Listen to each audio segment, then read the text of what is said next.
क्या आपके भी रोज़ रोज़ के झगड़े ख़त्म नहीं हो रहे और आप भी उसी लूप में घूम रहे हैं कि रोज़ सुबह ये उठ के सोचते हैं कि आज हम नहीं झगड़ेंगे और फिर से झगड़ा हो रहा है और फिर वही बातें रिपीट हो रही हैं, इनका कोई एंड नहीं है।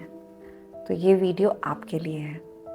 Hi guys, I am your relationship coach Khushboo खुशने और मैं यहाँ पे आपको आज इस वीडियो में 5 ऐसे तरीके बताऊंगी जिससे आपके झगड़े कम होंगे और फिर वो ख़त्म होंगे।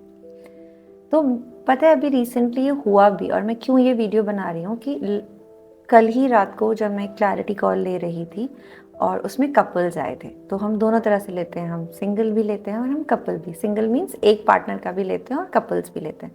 तो जब वो कपल्स आए, हम बात करना शुरू करते हैं, तो वो बहुत अच्छे टारगेट लेके आए थे। मतलब दे आर वेरी क्लियर कि उनको बात काम क्या है, उनके चैलेंजेस क्या हैं। तो मुझे लेडी के स्टेटमेंट याद है और मुझे मेल का भी स्टेटमेंट याद है और मैं आपसे बताना चाहूँगी कि उन्होंने मुझे कहा कि देखिए, हम सब चीज़ ट्राई कर चुके। तो ये बात मुझे फीमेल ने कही कि हम सब कुछ चीज़ें ट्राई कर चुके हैं, हमारे झगड़े ख़त्म नहीं होते और अब हमारे रिलेशनशिप में बहुत टॉक्सिसिटी है। मुझे मेल ने भी ये कहा कि अगर आप हमारी मदद कर सकती हैं तो कीजिए, क्योंकि अब हम अपने रिलेशनशिप में ऐसे फेज़ में हैं कि मुझे इसकी बातें समझ नहीं आती हैं और इसको मेरी बातें समझ में नहीं आती और हमको लगता है या तो हम अलग हो जाएं, डिवोर्स नहीं दें बट सेपरेट रहने लगे और चक्कर में हम अब अलग अलग सो भी रहे हैं। और ये चीज़ उनको बहुत क्लियर थी कि उनको करना क्या है।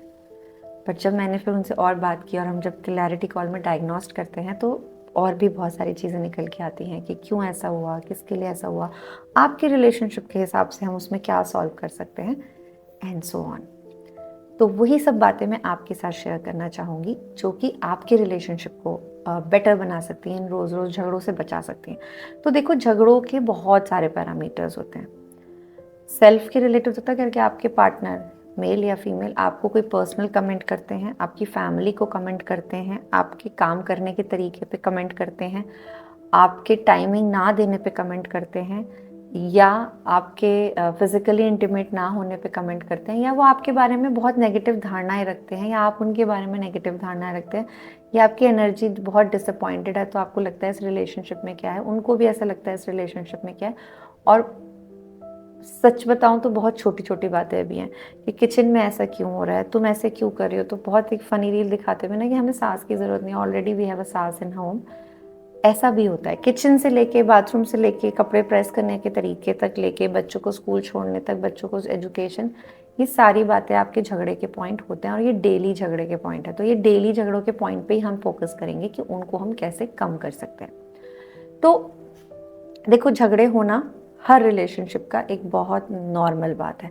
बट अगर यही झगड़े का इंटेंसिटी इतना बढ़ गया है, इतना बढ़ गया है कि आप लोग सब कुछ ट्राई भी कर चुके हैं और फिर भी चीज़ें ठीक नहीं हो रही है और नौबत ये आ गई है कि जो पार्ट काम कपल्स के होते हैं वो भी नहीं हो रहे हैं, चाहे वो इंटीमेसी हो, चाहे वो इमोशनल कनेक्शन हो, चाहे वो बैठ के शांति से चाय पीने वाली बात हो, चाहे वो ज़िंदगी साथ बिताने वाली बात हो, अगर ये बेसिक चीज़ें भी नहीं हो रही हैं तो इट मीन्स हमें कुछ तो गड़बड़ है जो चेंज करने की ज़रूरत है ना। तो बेसिक चीज़ें भी जब लाइफ में नहीं होती, इट मीन्स रिलेशनशिप ऐसे मोड़ पे आ गया है जहाँ पे हमें मदद चाहिए और मैं यहाँ हूँ आपकी मदद के लिए।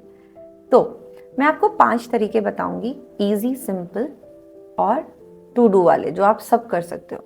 बट आपको मुझसे एक प्रॉमिस करना पड़ेगा। वो प्रॉमिस ये है कि आप पांचों एक साथ तो नहीं करोगे, पहली बात। तो पहला प्रॉमिस है कि आप पांचों एक साथ अप्लाई करने की कोशिश नहीं करोगे।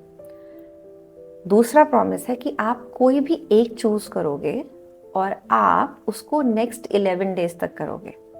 11 डेज बाद अपने आप को अप्रिशिएट करोगे, या तो उसी को 11 डेज और करोगे या कोई एक नया उठा लोगे। और जैसे जैसे आपकी ग्रोथ आएगी आप मुझे कमेंट सेक्शन में शेयर ज़रूर करना कि मैंने ये पहला उठाया है नेक्स्ट 11 डेज के लिए। और जब 11 डेज हो जाए तो आप फिर आके मुझे कमेंट बॉक्स में लिखना कि आपको उसका एक्सपीरियंस कैसा रहा। ठीक है, तो हम स्टार्ट करते हैं पहले चीज़ से कि पहला ऐसा क्या कर सकते हैं जिससे हमारा झगड़ा कम हो सकता है डेली बेसिस पे। तो पहला मूल यंत्र है कि आपको रिएक्टिव से ज़्यादा रिस्पॉन्सिव होना है। अब खुशबू, इसमें फ़र्क क्या है? जब भी आप रिएक्टिव होते हैं मीन्स आपने कोई बात सुनी नहीं कंप्लीटली और आपका पहले से आप उसको रिएक्ट कर गए। और रिस्पॉन्स में फ़र्क क्या होता है? आपने बात सुनी, पॉज मारा, वो पॉज आपका 1 मिनट, 10 मिनट, 1 दिन, 12 दिन, 15 दिन का हो, 15 दिन तो बहुत लंबे हो जाएंगे, 1 दिन से 1 मिनट से लेके 24 घंटे तक का हो सकता है, और फिर आपने अपनी बात कही। देखो ये बहुत पावरफुल है, लेकिन ये वही लोग कर पाते हैं जिनका ईगो उनके कंट्रोल में होगा, जिनका गुस्सा उनके कंट्रोल में होगा, ये वही कर पाते हैं। जिनके कंट्रोल में उनका गुस्सा नहीं है, जिनके कंट्रोल में उनका ईगो नहीं है, वो ये नहीं कर पाते। वो रिएक्टिव होना ही चूज करते हैं, क्योंकि उनको लगता है इसने मुझे कहा कैसे, उसको लगता है इसने मुझे बोला कैसे, और वो एकदम से रिएक्ट। लेकिन रिस्पॉन्सिव आदमी हमेशा सुनेगा, वो बुरी बात होगी, वो मिनट का भी पॉज लेगा, तो उसके पास मिनट का अपना कंट्रोल है।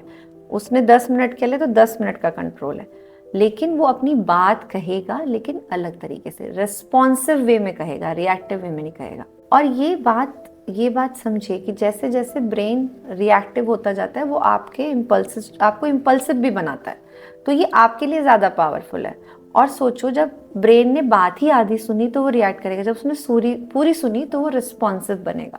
तो ये आपको ध्यान रखना है कि रिएक्टिव क्यों होना है, रिस्पॉन्सिव क्यों होना है, मैंने आपको बताया। कंप्लीटली आपको ये बात समझनी होगी अगर आप ये चूज करें। सेकेंड इम्पॉर्टेंट जो बात है जो आपके झगड़ों को ख़त्म करेगा, वो ये है कि आपको पहले सुनना है। बोलना भी है, बोलने के लिए मैं कभी मना नहीं करती। मेरे पूरी कोचिंग स्टाइल में कहीं पे भी मैं ये नहीं कहूँगी कि इसको बोलो मत, इसे समझ लो। कुछ चीज़ें समझने वाली होती है, जो आपके मिथ्स होते हैं उनको मैं समझने को कहती हूँ, बट जहाँ पे आपको बोलना है, मैं शेयरिंग में बहुत स्ट्रांगली बिलीव करती हूँ। बट मैं ये भी कहती हूँ कि आप शेयरिंग कब करेंगे, सही शेयरिंग होती कब है, जब आप सुनना शुरू करते हैं। आपने सुना और उसके बाद जब कहा, वो एक्चुअल शेयरिंग है। वरना जब आपने कहा तो वो सुना भी नहीं जाता, और इससे आपको ज़्यादा प्रॉब्लम होती है, क्योंकि रिसीविंग के लिए पहले रिसीविंग देनी पड़ती है ना। तो आप पहले सुनो और फिर अपनी बात कहो, क्योंकि सुन के हो सकता है जो सवाल आपके मन में चल रहे हैं, या जो गुस्सा या जो बातें आपके दिमाग में चल रही हैं, वो सुनने से उनकी बातों को कुछ आराम मिल जाए, और आप फिर अलग तरह का कॉन्वर्सेशन करें। वो मैंने कैसे करना है वो भी मैंने बहुत सारी वीडियोस में बता रखा है, बट अगर आपको चाहिए तो मैं दोबारा उस पर वीडियो बनाऊंगी, बट आपको उसके लिए मुझे कमेंट बॉक्स में लिखना होगा। तीसरा इंपॉर्टेंट है, वो नॉन नेगोशिएबल है, वो आप सबको करना है, आपको वो चूज करने का पॉइंट ही नहीं है, वो मैं आपको चूज करने का दे ही नहीं रही हूँ, चॉइस ही नहीं दे रही हूँ। इसकी आपको बच्चों के सामने नहीं झगड़ना है। बच्चे और घर में कोई है, बड़े हैं, बड़े बुजुर्ग अगर आपके साथ रहते हैं, बच्चे आपके साथ रहते हैं, तो आपको झगड़ना नहीं है। इसको मैं एक्सप्लेन करने जैसा कुछ है नहीं, ऑटो एक्सप्लेनरी है। बहुत सारा डेटा हमारे पास है कि बच्चों के सामने क्यों नहीं झगड़ना चाहिए, क्योंकि वो रिसीव करते हैं। बड़ों के सामने क्यों झगड़ना नहीं चाहिए, क्योंकि वो आपके झगड़ों की वजह से टेंशन में आते हैं। तो ये आपको ध्यान रखना है कि आपको झगड़ना नहीं है। और ये आपके लिए ऐसा नहीं, आपको ये चूज करना है 11 दिन के लिए, ये आपको मानना ही है। अगर आप मेरा वीडियो देख रहे हैं तो इट मीन्स आप मुझ पर ट्रस्ट करते हैं, और आप ये करेंगे ही करेंगे। फोर्थ इंपॉर्टेंट चीज़ है कि अपनी सेल्फ कामनेस पे काम करेंगे। अगर आपको जिम जाना अच्छा लगता है जिम जाइए, आपको शॉपिंग करना अच्छा लगता है शॉपिंग लगिए, बट जेब ध्यान रखिएगा। आपको क्रिएटिव होना अच्छा लगता है, आपको इनोवेटिव होना अच्छा लगता है, आपको कुकिंग अच्छी लगती है, आपको योगा अच्छा लगता है, आपको वॉक जाना अच्छा लगता है, आपको कुछ भी जो ज़्यादा अच्छा लगता है वो ज़्यादा कीजिए, जिससे आप काम होंगे। आप काम होंगे तो आप बच्चे के सामने झगड़ेंगे नहीं, आप काम होंगे तो आपकी लिसनिंग कैपेसिटी बढ़ेगी, आप काम होंगे तो आप रिएक्टिव कम और रिस्पॉन्सिव ज़्यादा होंगे। तो एक काम आपके सेल्फ के लिए भी है कि आपको अपने कामनेस पे बढ़ना है। तो जो भी आप अपनी लाइफ में अच्छी चीज़ें पहले से करते हैं, आपको पता है ये करने से मुझे खुशी मिलती है और बहुत एक्सपेंसिव वो चीज़ नहीं है, तो उसको ऐड ऑन कीजिए। वो आपकी लाइफ चेंजिंग थिंग होती है, क्योंकि अगर आप थोड़ा बैलेंस्ड है तो आपके झगड़े ऑटोमेटिकली कम होते हैं। एंड फिफ्थ चीज़ जो ज़रूरी है जो आपको करना है, वो है आप दोनों को कपल रूटीन फॉलो करना है, जिसके ऊपर मैं एक पूरी एंटायर वीडियो बना चुकी हूँ, और उसका लिंक हम आपको डिस्क्रिप्शन बॉक्स में दे देंगे, जिससे आप वो कपल रिचुअल अपने साथ करें। अगर आप वो पूरे दिन में नहीं कर पाते, उसमें से भी कुछ चीज़ें उठा लो। मैं कह रही हूँ एक चीज़ भी अगर आप रेगुलरली कर लोगे ना, क्योंकि रेगुलरली करने से ही चेंजेस आते हैं। ये बिल्कुल वैसे ही है जैसे आप जब जिम जाते हो तो आपका कोच आपको सिर्फ ये बता सकता है ये करो। अब उसे कितनी मेहनत से आपने किया, और अगर रेगुलरली किया, अगर आपने उसमें चीटिंग कर दी तो नुकसान आपका होता है कि आपकी शेप आ नहीं पाती बॉडी की। लेकिन कितने अच्छे से आप कर पाते हो, और कितना रेगुलरली आप कर पाते हो उस पर आपका बॉडी फिटनेस डिपेंड होता है। वैसे ही आपका रिलेशनशिप डिपेंड है, कितने शिद्दत से आप कर रहे हो और कितने अच्छे से आप उसको मानते हुए कि हाँ मुझे बदलना है, तो इसके लिए आप वो कर पाते हो। तो वो रूटीन में से भी आप कुछ उठाओगे और इन 5 चीज़ों में से भी अगर आप कुछ एक चीज़ उठा लेते हो तो आई एम श्योर आपके रोज़ रोज़ के झगड़े ख़त्म होंगे ही होंगे। और मुझे कमेंट बॉक्स में ज़रूर बताना आप कौन सा पिक कर रहे हो, एक चीज़ जो आप पिक कर रहे हो और वो आपने 11 दिन तक की, आपको कैसा लगा। उसके बाद जब 11 दिन बाद आप उसे ही रिपीट कर रहे हो या आप कोई दूसरा पॉइंट उठा के इन झगड़ों को कम करने की तैयारी कर रहे हो, ठीक है।